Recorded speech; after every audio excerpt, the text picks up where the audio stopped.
Okay, in this video we'll be talking about how to do the forms, Ajax forms. Like I said before, the Ajax forms come into play when you want to use some user input as part of the data that you send to your server in order to do any dynamic processing behind the scenes. So that is what I'll be coding right now.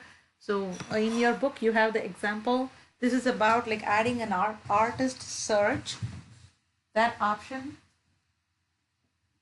to your albums in the MVC Music Store. That is the idea. So for that, I am going to be in the index method, index view of my controller, store manager. That's where I am. Right after I have the daily deal, that portion of code, I'm going to be like adding code here. So this is going to be class, it's a panel again.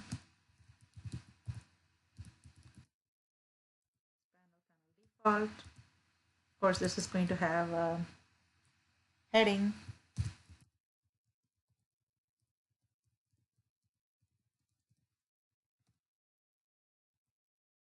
then the heading is going to be artist search. So let's keep it in one line.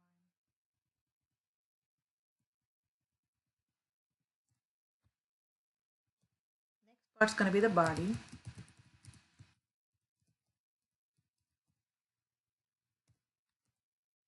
There's going to be a lot more content here. So if you're familiar with the using statement, that's what we are going to be using now. And then we are going to put our Ajax begin form.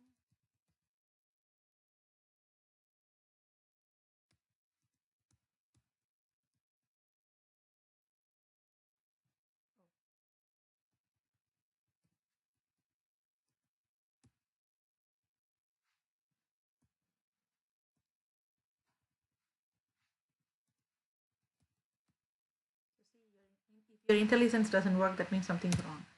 So begin form. And so I have 2 or 3 options. The overloads are there. I want to go with the one that has the most options. So I'm going to be specifying my action name. My action name is going to be artist search. I'm going to put this in my home controller. And I'm going to add new Ajax options. If you remember, we did this when we did the action links. So the Ajax option is going to have one called insertion.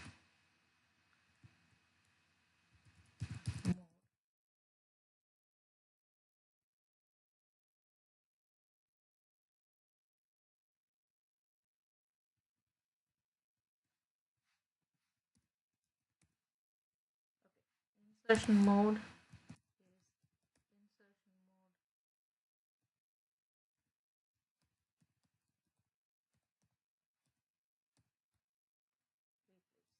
So this is going to replace an element with the content that's written. HTTP method will be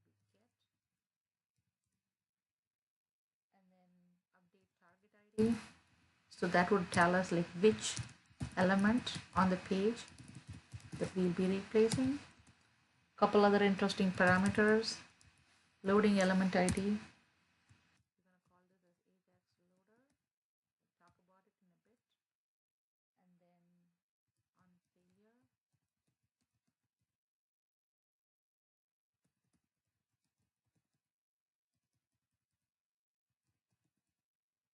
so this is going to be the Ajax options, right? These are the Ajax options.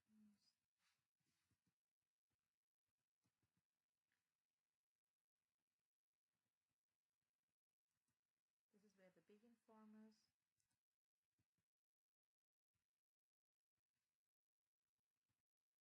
When you format it like this, it's easy to follow as to which parenthesis or braces belong to who, which function. Okay, so we have the using statement.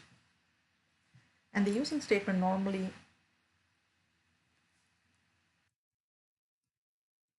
code below, right? So that's going to say what is going to happen inside.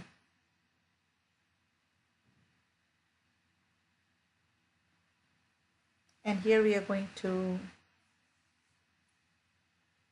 have something that this is where we are going to actually add all that search results and the Ajax loader and all that stuff. So let's just include those and then we'll talk about the options. So we want an input type. So we want an input.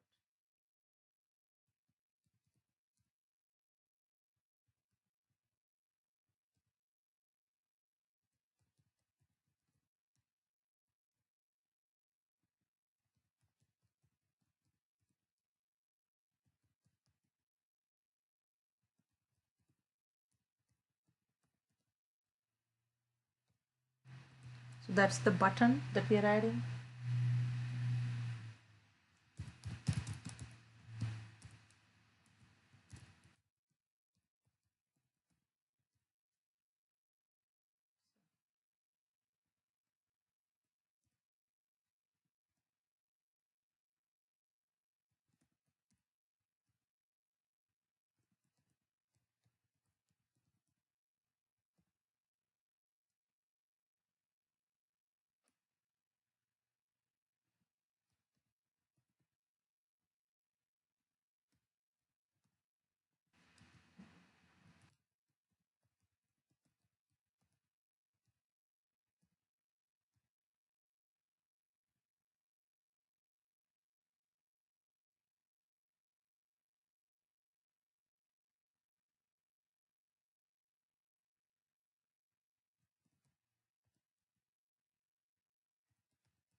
So this is this placeholder for our search results. And this is what we mentioned here, update target ID. Before we said daily deals for, when we did the action link, we said update target ID equal to daily links, and that is where the content was posted.